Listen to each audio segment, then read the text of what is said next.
Alright, तो हमारी जो एप्लीकेशन है वो रेडी है, और हमने देखा किस तरह से इसका जो है फोल्डर स्ट्रक्चर है। हम अपना पहला कंपोनेंट बनाने जा रहे हैं। तो हम ये देखते हैं कि index.js के अंदर जो एक कंपोनेंट कॉल हुआ है वो है ऐप के नाम का, राइट, जो कि यहाँ पर मौजूद है app.js, और उसकी ये CSS है। मैं अपना कंपोनेंट बनाना चाहता हूँ, तो मैं इस तरह से काम करूँगा कि मैं सोर्स के अंदर पहले जाके एक फ़ोल्डर बना लेते हैं जहाँ पर हम तमाम कंपोनेंट्स रखेंगे। तो कंपोनेंट्स का नाम का एक फ़ोल्डर बना लिया। यहाँ पर जाकर मैं एक न्यू फाइल बनाता हूँ जिसका नाम हम हमेशा पास करके इसमें रखेंगे, जो भी फाइल आप बनाना चाहें। फॉर एग्ज़ाम्पल माई नेम का एक कंपोनेंट हम बना रहे हैं, .js उसका एक्सटेंशन है। तो अभी माई नेम का कंपोनेंट हम किस तरह लिखते हैं। देखिए, कंपोनेंट लिखने का बड़ा आसान तरीका है। You will write a function, और आप इसका नाम वही रखेंगे जो आपने फाइल का नाम रखा है, which is my name. You can change it, but हम फ़िलहाल जो है इसी को स्टैंडर्ड रखते हैं ताकि हमें आसानी हो समझने में। सो ये माई नेम जो है ये मेरा एक कंपोनेंट है। अच्छा, कंपोनेंट फंक्शन भी हो सकते हैं, कंपोनेंट क्लास के जरिए बनाए जाते हैं, और कोई कांस्टेंट भी आप यहाँ से रिटर्न कर सकते हैं। लेकिन मैं बड़ी सिंपल सी चीज़ लेके चल रहा हूँ कि एक फंक्शन हमने बना लिया, जिस तरह जावास्क्रिप्ट का एक नॉर्मल फंक्शन होता है माई नेम के नाम से, ठीक है।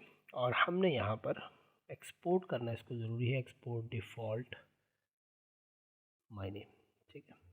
सो हम इसी फंक्शन को यहाँ से एक्सपोर्ट कर रहे हैं। अब जब भी एक्सपोर्ट होगा तो लेके क्या जाएगा अपने साथ, तो हम यहाँ से रिटर्न करेंगे, और ये जो रिटर्न वाला एरिया है यहाँ पर हम जो कुछ लिखेंगे ये कहलाता है JSX।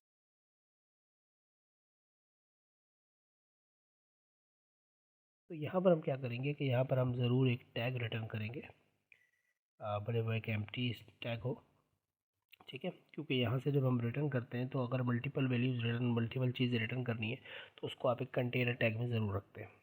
और इसके अंदर मैं लिख रहा हूँ फॉर एग्ज़ाम्पल H1 के अंदर अफनान यूसुफ, राइट। सो अब मेरा एक कंपोनेंट है माई नेम जो कि रिटर्न कर रहा है एक H1, और यहाँ से एक्सपोर्ट किया जा रहा है उसको, जो उस फंक्शन से रिटर्न हो रहा है, ठीक है। जो कुछ भी हम एक्सपोर्ट करना चाहें, जो फंक्शन से हम रिटर्न कर रहे हैं वही हम एक्सपोर्ट करते हैं। सो यहाँ से तो एक्सपोर्ट हो गया। अब इंपोर्ट कहाँ करना है हमने, वहाँ पर जहाँ जाके इसको प्रिंट कराना है। तो बेसिकली index.js हमारा वाहिद पेज है जो हमारे पास रेंडर होता है उस रूट वाले फोल्डर में, उस रूट वाले एलिमेंट में जो मैंने आपको यहाँ दिखाया इस जगह पे, ठीक है। तो ये हमारा एंट्री पॉइंट है, वो हमारा व्यू पेज है। तो एंट्री पॉइंट में चले हम, सॉरी, index.js ये हमारा एंट्री पॉइंट है। यहाँ जाओ, यहाँ पर आप देख रहे हैं ऐप को इंपोर्ट किया हुआ, मैंने इस ऐप को हटाया, और ये जो ऐप का कंपोनेंट है ये भी हटा दिया।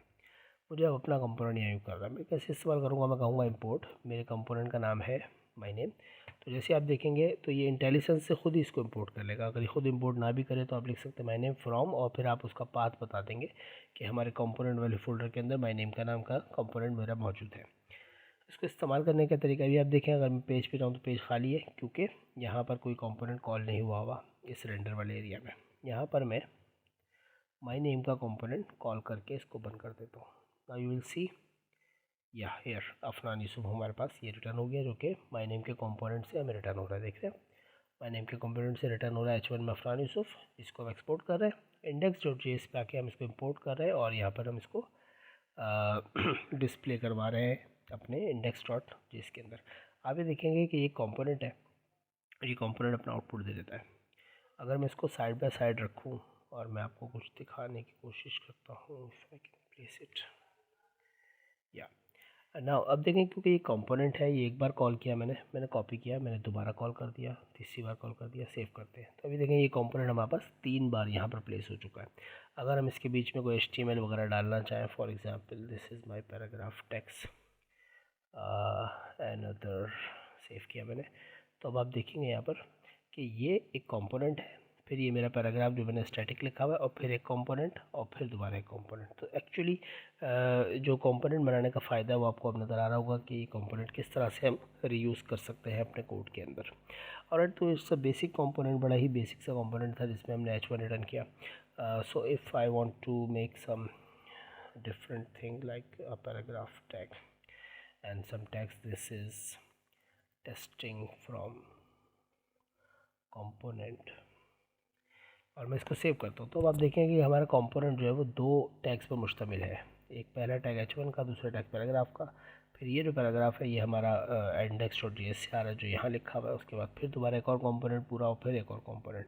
सो now we have different components. हमारे पास एक ही कंपोनेंट हम 3 बार इस्तेमाल कर रहे हैं, ठीक है।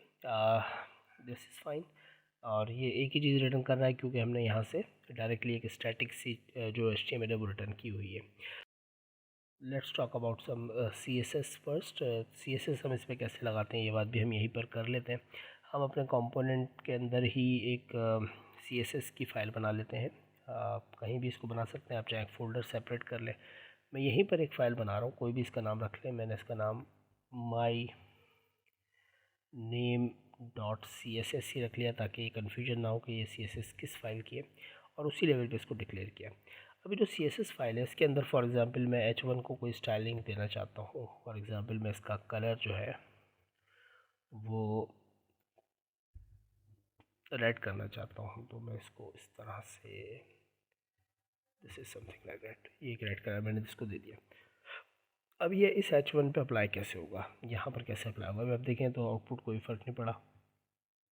हम बेसिकली अपने इस कंपोनेंट के ऊपर इंपोर्ट करेंगे उस CSS फाइल को डायरेक्टली। हम बताएंगे भाई हमारे पास myname.css की एक फ़ाइल है।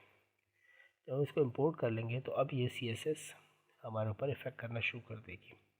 Alright, let's see what is happen. Okay, we have H1। Okay fine, इसको भी सेव किया। या एक्चुअली मैंने CSS की फाइल को सेव नहीं किया हुआ था, तो जैसे इसको सेव किया देखें रेड कलर आ गया। अगर हम इसको रन टाइम पे चेक करना चाहते हैं कि ये इफ़ेक्ट कर रहा है यानी, so we will change this colour to for example green और इसको सेव करते हैं। So you can see now it's green and if we say grey, so now it's grey. So बिल्कुल रियल टाइम आपको जो है वो CSS की सपोर्ट भी यहाँ पर मिल रही है for using classes and XYZ। अगर आप पैराग्राफ को क्लास के साथ इस्तेमाल करना चाहते हैं तो बेसिकली रिएक्ट के अंदर जो क्लास का कीवर्ड है वो जावास्क्रिप्ट की क्लास बनाने के लिए इस्तेमाल होता है। तो यहाँ पर अब आप क्लास का एट्रीब्यूट देना चाहें तो आप क्लास नेम यूज़ करेंगे, और मैंने कह दिया फॉर एग्जांपल माई पैरा ये क्लास है, राइट। तो ये क्लास के ऊपर अप्लाई हो गई। आप अगर यहाँ जाकर इंस्पेक्ट करेंगे तो आपको नज़र आएगा कि ये क्लास का एट्रीब्यूट इसको अलॉट हो गया है जिसका नाम है माई पैरा। देखें यहाँ HTML में वो क्लास ही नज़र आ रही है हमें, लेकिन रिएक्ट के अंदर हमें इसको क्लास नेम से इस्तेमाल करना पड़ता है। ये मजबूरी हमारी इसलिए क्योंकि जो क्लास का कीवर्ड है वो हमारे पास क्लासेस बनाने के इस्तेमाल में आ रहा है, राइट। तो अब माई पैरा को अगर CSS देनी है तो CSS हम ऑलरेडी इंपोर्ट कर चुके हैं। हम अपनी फ़ाइल में जाएंगे और यहाँ पर जाके हम कहेंगे dot my para and we will do some CSS here. For example, the color would be now red for the paragraph. Save करते हैं, yeah it's red. Font size, for example we are making 24 point now, so the font size increased, and for example we want text transform to be capitalized, so the whole thing is capitalized now.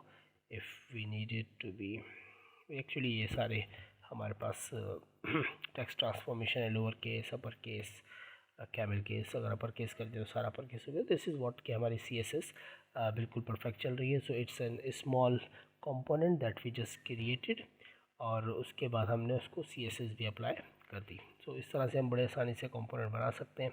सो एक component हमने बनाया, उसको हमने utilise कर लिया। हम चाहे उसी कंपोनेंट को मल्टीपल टाइम्स किसी भी एलिमेंट के अंदर यूटिलाइज़ कर सकते हैं। So you see I have 2 components here now. Same component 2 बार कॉल हो रहा है हमारी एप्रोजेस में। नेक्स्ट हम जो है वो अब करेंगे कि इस कंपोनेंट मज़ीद और कंपोनेंट कैसे बनाए जाते हैं, फिर उसके अंदर हम प्रॉप्स को पढ़ेंगे और दीगर चीज़ों को भी देखेंगे।